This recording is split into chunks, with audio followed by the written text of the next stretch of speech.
अपराध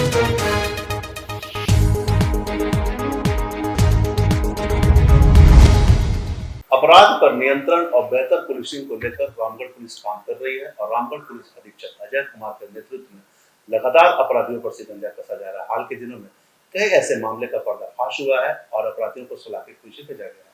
अभी हम मौजूद हैं रामगढ़ पुलिस अधीक्षक अजय कुमार के पास। उनसे सीधे जुड़ते हैं, आगे किस प्रकार की उनकी व्यवस्था रहेगी, क्या कुछ बेहतर पुलिसिंग को लेकर कार्य कर रहे हैं, साथ ही जो आने वाले त्योहार है उसे लेकर किस प्रकार की दिशा निर्देश जारी किए गए हैं, क्या कुछ व्यवस्था मुकम्मल रहेगी। अभी बेहतर पुलिसिंग की दिशा में हम काम कर रहे हैं, क्या कुछ चुनौतियां मिल रही है इसमें? रामगढ़ झारखंड राज्य का रांची से लगा हुआ छोटा सा जिला है, मगर काफ़ी सेंसिटिव है। सेंसिटिव इस मायने में है कि यहाँ पे बहुत सारे ऑर्गेनाइज क्रिमिनल्स हैं, जो कि यहाँ जो माइनिंग एक्टिविटी होती है, कंस्ट्रक्शन से एक्टिविटी होती है, उसको लेकर वहाँ से रंगदारी वसूलने का आए दिन खबरें मिलती रहती है। और कई सारे जो पूरे झारखंड में जो बड़े बड़े नामचीन जो गिरोह है, चाहे वो श्रीवास्तव गिरोह हो, पांडे गिरोह हो, अमन साहू का गिरोह हो, और हाल के दिनों में कुछ क्रिमिनल्स जो कि कहीं और से रह के यहाँ पे लोगों में दहशत फैला रहे हैं, लेकिन उन पर लगातार कार्रवाई की जा रही है। अभी राहुल दुबे अपने पंख फैलाने की कोशिश कर रहा है, उनके कई लड़कों को हम लोगों ने अभी जेल भेजा है।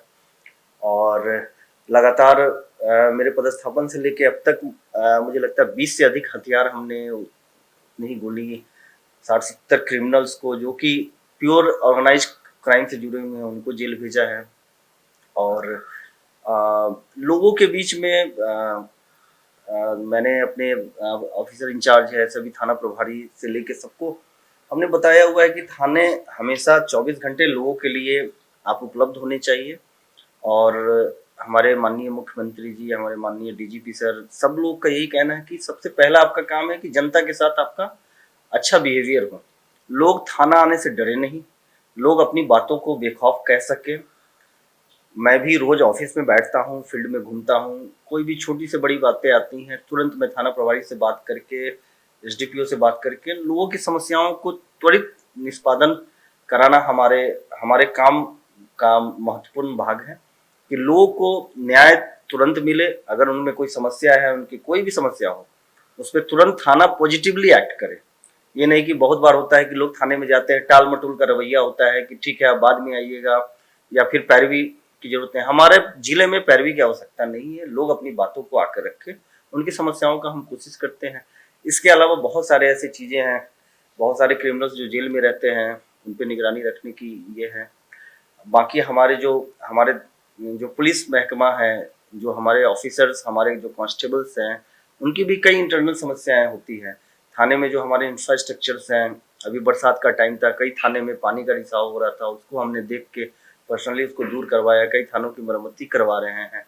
कई लोगों की कल्याणकारी चीज़ें होती हैं कि हमारे ऑफिसर, हमारे जवान, कोई भी पर्सनल समस्याएं होती हैं, उनको छुट्टी मिलने में कोई समस्या नहीं हो, उनको अगर कोई किसी प्रकार का लोन लेना हो या किसी प्रकार की उनकी पर्सनल बातें हो, तो उसको मैं एकदम उसको पर्सनली देखता हूँ और मैं उसको त्वरित निष्पादन की मैं कोशिश करता हूँ। सर, जैसा आप बता रहे हैं, लगातार लोगों से मुखर होकर आप बोल भी रहे हैं, लोगों की समस्याओं का भी समाधान कर रहे हैं। अपराध समीक्षा बैठक में भी कई तरह की बातें सामने आती होंगी, तो कांडों का त्वरित निष्पादन को लेकर भी कुछ प्लान रहता है आपका? बिल्कुल, बहुत सारे ऐसे कुछ केसेस थे मेरे आने के समय तक जो कि 2019, 20 और ऐसे पुराने समय से भी काफ़ी पेंडिंग थे। उन सब की हमने लिस्ट बनवाई है। सभी ऑफिसर्स को हम अपने एसडीपीओ को, डीएसपी को, थाना प्रभारी को, इंस्पेक्टर को, उनको टास्किंग किया कि भाई कैसे आपको पुराने केसेस को पहले ख़त्म करना है, पुराने केसेस को ख़त्म करते करते अब नए केसेस को फिर उसको करना है। हमारी कोशिश से ये है कि 2 साल से भी जितने पुराने मामले हों उनको जितना जल्दी हो उनको ख़त्म किया जा सके। क्योंकि अगर आप अनुसंधान आपका तभी अच्छा हो सकता है जब आप पुराने मामले आपके पास कम हो, तभी हमारा आईओ के पास वर्कलोड अगर ज़्यादा रहेगा तो वो बेहतर अनुसंधान आज के केस में भी नहीं कर सकता है। उसका आधा दिमाग, उसकी आधी एनर्जी पुरानी केसेज को ख़त्म करने में रहेगी। और जब हमारा अनुसंधान अच्छा नहीं होगा तो कोर्ट में जो भी इसके लिए मुजरिम, जो भी इसके लिए लायबल है, उनको सज़ा नहीं मिल पाएगी या फिर उनका हमारा अनुसंधान कमज़ोर हो जाएगा। इसलिए कोशिश है कि पुरानी केसों का त्वरित निष्पादन हो और नए केसों पर विशेष रूप से ध्यान दिया जाए। सर हाल के दिनों में कुछ अपराध की संख्या बढ़े, जैसे कि एक ज्वेलरी दुकान में गोलीबारी की घटना हुई थी, तो क्या मतलब ऑर्गेनाइज क्राइम ज्यादा हावी है या छोटे मोटे लोकल स्तर के क्रिमिनल है जो हावी होते हैं? जो ज्वेलरी दुकान में जो घटनाएं हुई हैं, जो उनके तरफ से जो एफआईआर किया गया है, जो वादी हैं उनके परिवार से हमारे थाना प्रभारी, हमारे डीएसपी सब लोगों ने मिला है, बात किया है। उनके जो पता चला है कुछ उनकी घरेलू समस्याओं को लेकर उस तरफ उनका इंगित है, और हम लोग बहुत बहुत करीब पहुंच गए हैं, और बहुत ही इसमें बहुत अच्छी सफलता, जो क्योंकि बहुत सारे अनुसंधान के हमारे पार्ट हैं, तो इसलिए हम आपको बहुत ही जल्दी उसका अनुसंधान का उसका खुलासा परत दर परत उसकी पूरी तरीके से हम लोग कर सर अवैध शराब पर लगातार कार्रवाई हुई है, रामगढ़ नंबर 1 माना जा सकता है, क्योंकि लगातार जब सुनने को मिलता है तो अवैध शराब पर कार्रवाई हुई, तो कैसे इसको आप देख रहे हैं अपने अचीवमेंट को? हम मेरी ये कोशिश रही है कि पिछले 1 साल में जब से मेरी पदस्थापना हुई है कि लोकल लेवल पे कहीं भी शराब का निर्माण नहीं हो, किसी भी कीमत पे उसको यहाँ शराब बनाने के लिए पनपने नहीं दिया जाए किसी भी स्थान को। और जो लोग कहीं बाहर से, क्योंकि ये एक नेशनल हाईवे 33 नेशनल हाईवे 23 से जुड़ता है, ये पूरे झारखंड राज्य का एक तरह से देखा जाए तो रांची को जोड़ने का ये सबसे बड़ा सबसे महत्वपूर्ण मार्ग है, जो आप पूरे धनबाद, पूरे संथाल, पूरे आप नॉर्थ छोटा नागपुर को जोड़ने का ये रास्ता है। तो यहाँ से कई जगहों पे जो हमने पकड़ा है, मैक्सिमम जो बिहार के लिए खेप, जो शराब की खेप है बिहार को जाती है, तो हमने उसको पकड़ा है और लगातार इस पे कार्रवाई जारी रहेगी। इसके अलावा हमने डोडा और अफीम पे भी कड़ी कार्रवाई की है, मतलब कई करोड़ का डोडा, ट्रक का ट्रक हमने डोडा, जब से आए हैं तब से डोडा भी यहाँ पकड़ा गया है। तो किसी प्रकार के जो नशीला पदार्थ है जो हमारे युवा पीढ़ी को, जो हमारे आने वाली नस्ल को बर्बाद करती है, कहीं से भी शराब हो या फिर अफीम हो, कोई भी इंजेक्शंस पे हमने कार्रवाई लगातार की है। वैसे दवा की दुकान जहाँ पे अब जो कि डॉक्टर के प्रिस्क्रिप्शन नहीं हो, जो बैन हो, वैसे अगर इंजेक्शंस बेचते हैं तो उनको पिछले महीने भी हमने कई लोगों को जेल भेजा है, उन पर कार्रवाई की है।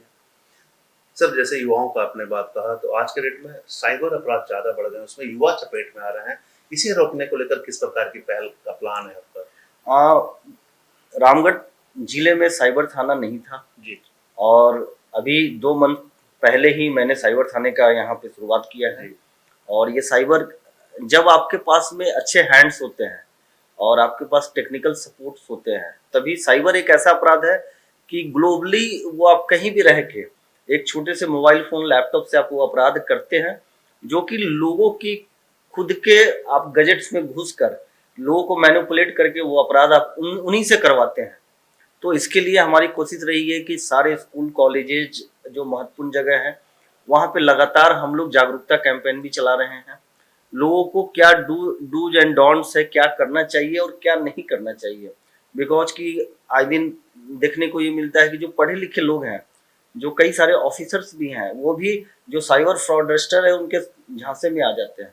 तो सबसे पहले है इसमें कि आपको हमें सजग रहना है, क्योंकि सरकार के लेवल पे भी लगातार जागरूकता अभियान चलाया जा रहा है कि आपको आपको उनकी बातों में नहीं आना है। इसके बाद भी अगर जो लोग उनकी बातों में आ जाती है तो हमारा जो है ना, तुरंत सबसे पहले हम लोग ब्लॉक करवाते हैं कि उस पैसे को कम से कम वो फ्रॉड, जो भी साइबर फ्रॉडस्टर है वो निकाल ना सके।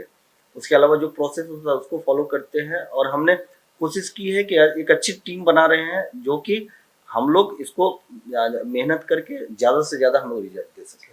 सर इलीगल माइनिंग भी रामगढ़ की एक समस्या है, हालांकि एजेंसियां हैं इस पर कार्य कर रही हैं, लेकिन पुलिस प्रशासन इसे कैसे देख रहा है?